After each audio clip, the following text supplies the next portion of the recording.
very special guest, the best to drive here at the Pocono Raceway. It's Denny Hamlin, the 7-time winner here at the Tricky Triangle. And Denny, I would love to know about, as the cars have evolved over time and you've been around the game for so long, you've driven in different types of cars.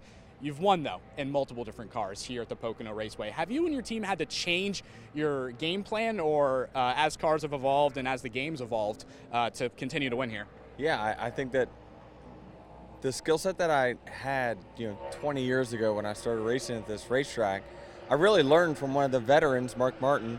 I didn't know what I was doing. I was on pit road. I saw him pulling out. I said, well, I should follow him. He probably knows where he's going around here.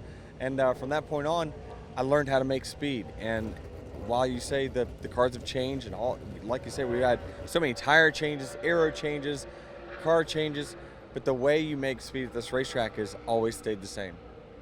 Is there one particular win out of the 7 that really stands out to you? Maybe you're bored one night in the off season, it's like, hey, let me rewatch this race. To me, it's probably the one where me and Kyle Larson had a little scuffle at the end. I think it was a green-white checkered battle. He ended up going up into the wall. I squeezed him up there a little bit.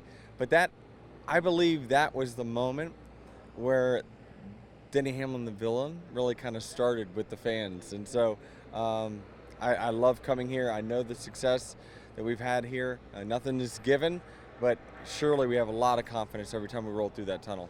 And as someone that's been around the game forever, you're a veteran, you've won so many times. What is it that keeps you motivated to continue to come out each season, every week also, and just continue to race and try to beat 39 other drivers? It's just that knowing that every 7 days I have a chance to win. I mean, that's just something that is great about our sport is that, if I don't win this weekend, I'm 7 days away from the next opportunity. So more oftentimes than not, I feel like I can win no matter what racetrack we go to. But there's just a few on the schedule, like Pocono, that I just feel like the chances are greater than others. And so, just the competition of it, working on my craft, kind of continuing to change things even though I'm 20 years into my career.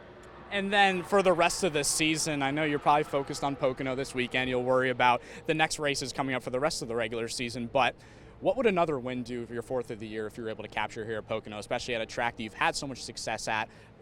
I know you weren't at Mexico, but it would be back-to-back for you. Is this a team that could maybe capture your first Cup Series title come late fall? Sure hope so. I mean, that's the end goal, right? And it starts by winning races like this. It's getting those 5 bonus points that go into the playoffs and continue to reward you throughout the playoffs. So, yes, we need to capitalize on tracks like this to get those wins, to get those points, to make our path to the championship 4 a little easier.